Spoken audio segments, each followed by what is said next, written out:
आज आम्ही राशनच्या तांदळापासून कुरडई बनवणार आहे। तर ही कुरडई बनवण्यासाठी तांदूळ अजिबात धुतलेले नाहीत आणि त्याची चिक्की काढायची सुद्धा झंझट करायची नाही। फक्त स्वच्छ निवडून घेतले आणि डायरेक्ट गिरणीतनं दळून आणलेले आहेत। तर हे पीठ, या पिठाचं प्रमाण काढलं, 2 छोटे पातेली पीठ हे झालं। तर या पिठाला एका पातेल्याला 2 पातेली पाणी, ज्या पातेल्यानं माप घेतलं त्याच पातेल्यानं पाण्याचं माप ठेवून घेतलं। तर 2 पातेल्यासाठी 4 पातेली पाणी असं गरम करायला ठेवलं चुलीवर।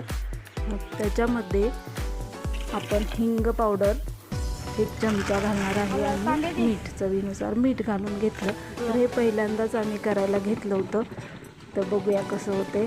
आणि अगदी सुरेख अशा कुरडया तयार झालेल्या आहेत।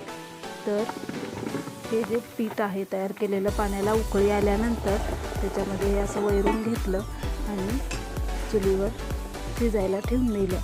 तर थोड्या वेळानं हलवून 2-3 वेळा असं त्याला हलवून पाहिलं आणि हळावरच ते बराच वेळ जरासं शिजून दिलं। ते जर पीठ जरासं घट्ट वाटलं तर त्याच्यामध्ये आणखीन आम्हाला 1 पातेलं पाणी घालावं लागलं। गरम करून ते पाणी आम्ही घातलं तर अतिशय सुंदर अशा ह्या कुरडया तयार झाल्या। कुठेही तुकडा पडत नाही, एकदम अशा गोल अखंड अशा कुरडया करायला आल्या। तुम्ही पण करून पहा।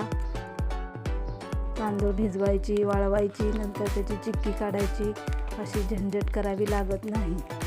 अतिशय सुंदर सोप्या पद्धतीनं आणि खूप छान अशा कुरडया तयार झाल्या।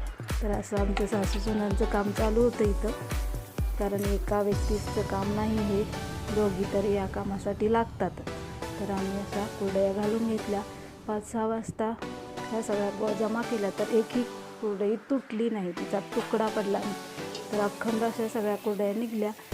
2 दिवसानंतर पूर्ण चांगल्या वाळल्यानंतर ह्या तळून बघितल्या तर अगदी कमी तेलामध्ये ही कुरडई एकदम फुलून येते आणि चवीला सुद्धा हिंग घातल्यामुळे अतिशय सुंदर आणि चांगली चव आली त्याला। तर बघा, कमी तेलामध्ये कुरडई तळून होते, तर नक्की करून बघा। आणि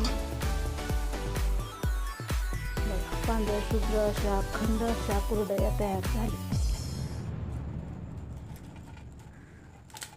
कुरकुरीत एकदम। इथं मी तुम्हाला दाखवते।